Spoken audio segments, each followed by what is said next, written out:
You're watching Superskum.com. I'm here with Charlotte Wessels of the Netherlands band DELAIN.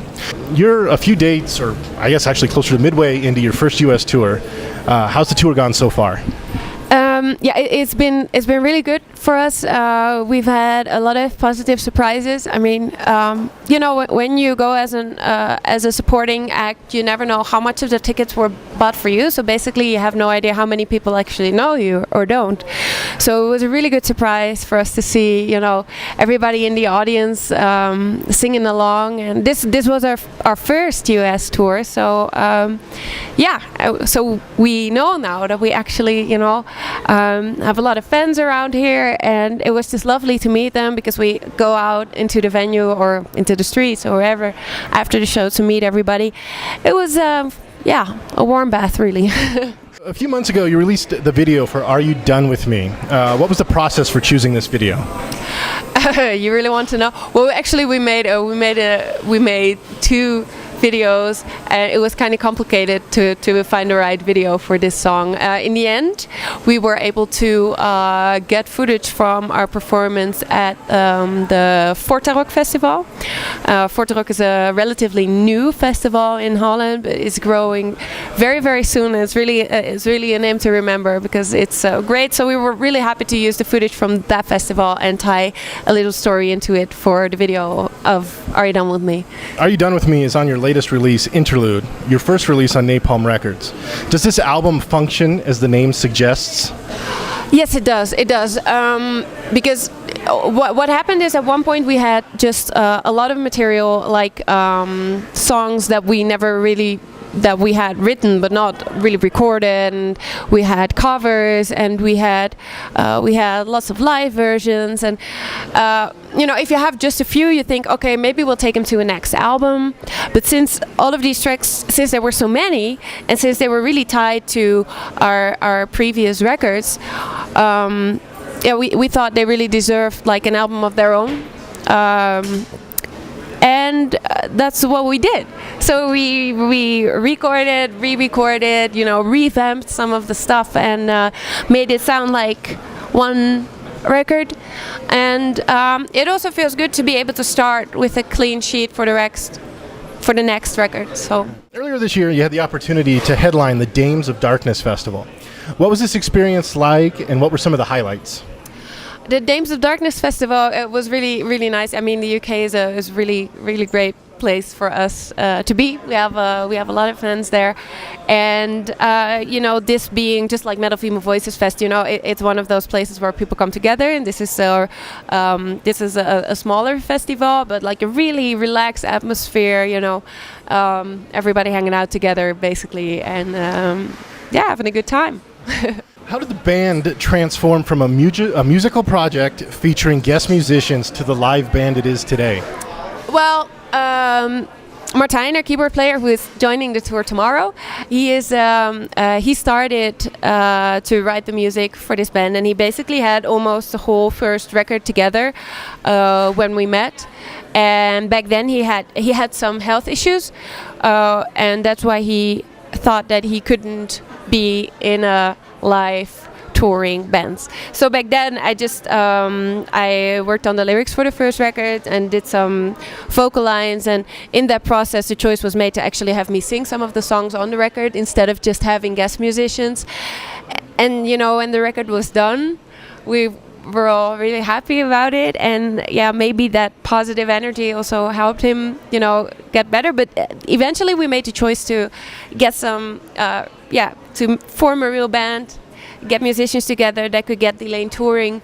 And the second album was actually already made like as a classical band record. So that's basically what happened. We just didn't expect that it would be possible, but it all got completely out of hand, and I'm very happy that it did. You guys still continue to feature guest vocalists such as Marco from Nightwish and Fear Factory's Burton. Do you have the guest vocalists in mind when you write the songs, or does the vocalist kind of come in once the writing process is started? But it differs from song to song, really. Sometimes we have someone in mind, but I can remember with Burton, I had met Burton Sibel at Wakker Open Air, and we just had a great chat, and we exchanged contacts. And months later, we were in the studio, and we had this song with these really rough vocals, which I did in the beginning, which was kind of fun, but we really thought this needs, and then we remembered, like, oh my god, this would sound great with Burton on it, and we just sent him an email. So there it actually was spontaneously quite late in the process where we thought this would be great, and he was really happy to cooperate. And in other cases we think, okay, well, Marco's voice should be in here, and we try to figure something out where it would be the best. So it really differs. So November 8th of this year is a pretty big date for Delain, as it brings about the My Masquerade show, which is the celebration of the 2013 club tour.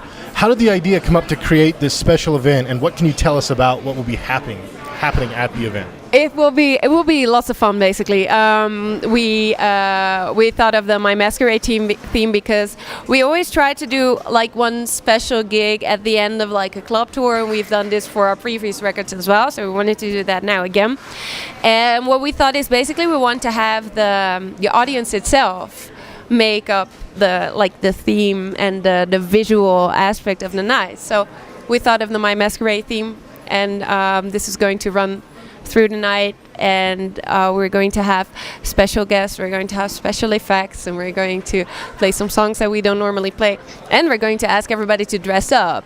When you're having a costume contest, we're having correct? A costume contest, yeah, we just announced it. So yeah, I hope that everybody is being happy being in the spotlights for the night. And so Delain obviously is a female-fronted band in Yes. a industry that up until rather recently has been very male-dominated. True. Have you encountered any resistance to the fact that you are female-fronted? No, not so much resistance, but you do, of course, get to do with a lot of stereotypes.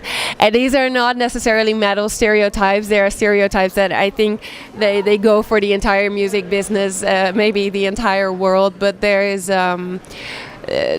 certain expectations of, how you should act, what you should do, how you should dress, or how you should undress when you're a woman in the spotlight. So this is actually, if I had to name like annoying aspects of being a woman in this kind of male dominated area, it would probably be that. Other than that, I think look at tonight. We have Alyssa Whitegloss here from the Agonist, and she is screaming more aggressive than many guys do. So I think the genre by now has kind of settled, and I don't think it's such an anomaly anymore to have a woman, rocking it on stage. The song "Generation Me." Yeah. What was the influence for this song, and what is the message that the song sends? It's kind of I kind of made a change from like our first two records. Like most of the lyrics were very seriously, and I only wanted to write about stuff that happened to me personally, because that was kind of the only way I could know it was through. And with We Are the Others, it was a little bit more free, and like Generation Me is a good example of it, because it's basically kind of a tongue-in-cheek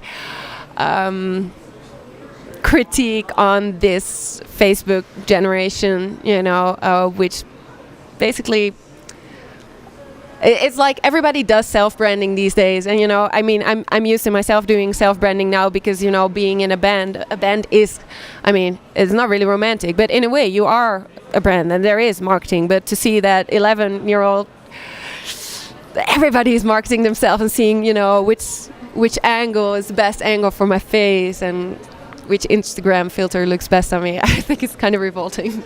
So Generation Me is kind of a critique on that, but kind of with a wink, and because we're part of it ourselves as well. So We Are the Others was released in 2012, and the title track to the album deals with a very serious subject matter. Can you tell us about the event that inspired the song, and how you channeled your, reaction and feelings into the lyrics for the song? Yeah. Well, the event that inspired the song was the attack on Sophie Lancaster, which is a girl from the UK, and she was she and her boyfriend were attacked by a group of youngsters purely because they looked goth, and Sophie didn't survive the attack, so she was beaten to death basically because of the way that she looked, because of the way that she dressed. And now with the song, I really wanted to do a song because one of the things that bother me the most is the way that that society reacts to otherness. And with otherness, I mean not only the way you dress, but also gender, sexuality, ethnicity, religion, whatever. The way that people react to otherness with violence. And I wanted We Are the Others to be a song that is empowering for those that feel different in a way, but at the same time also be a critique to this fear. And I tried to channel that through a story that touched me, because you can be really general about, you shouldn't treat otherness with, negativity, but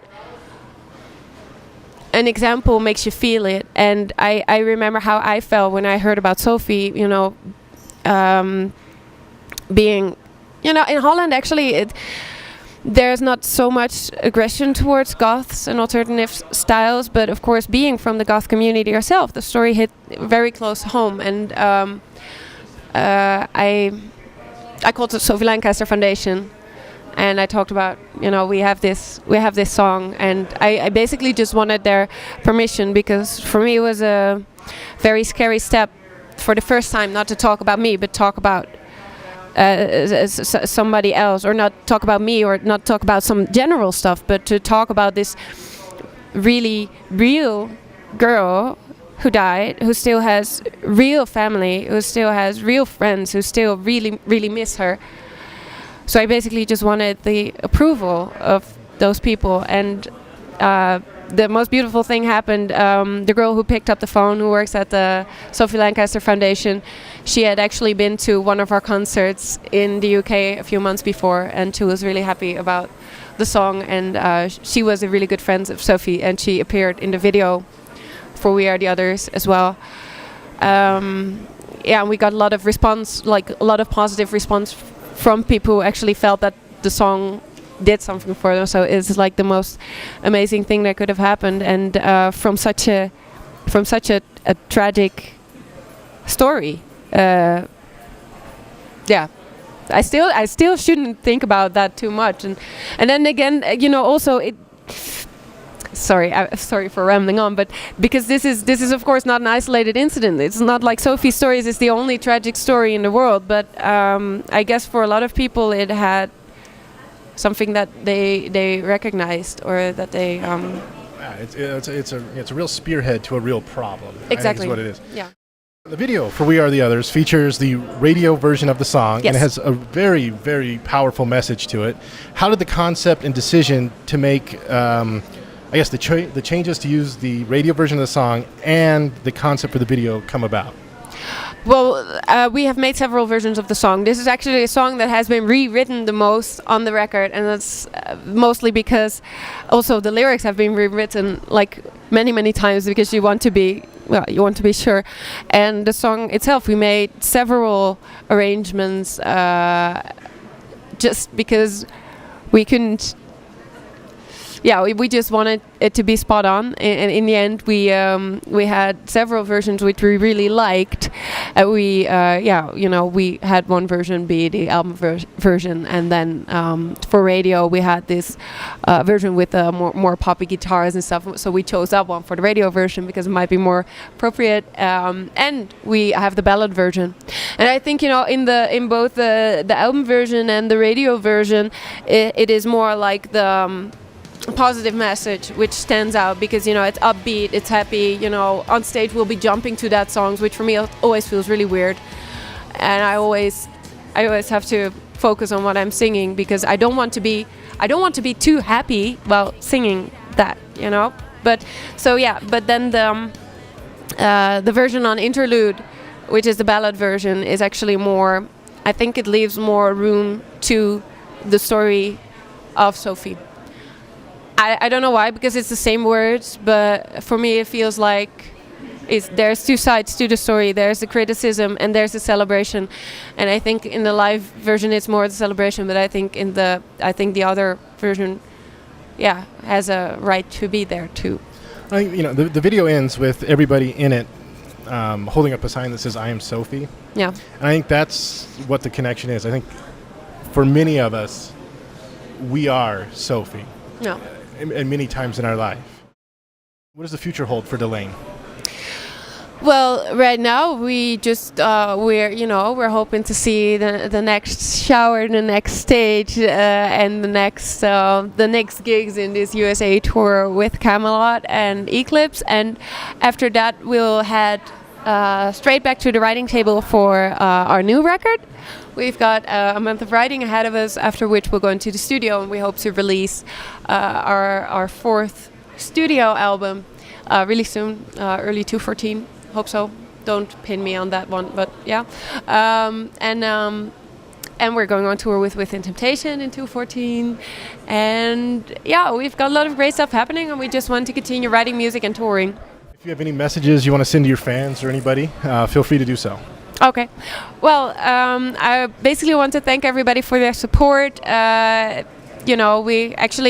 We read all your comments, and it means a lot to us, and it means a lot to us, you coming to our concerts, and we really want to meet every one of you, and thanks a lot, and hope to see you. That's it, basically.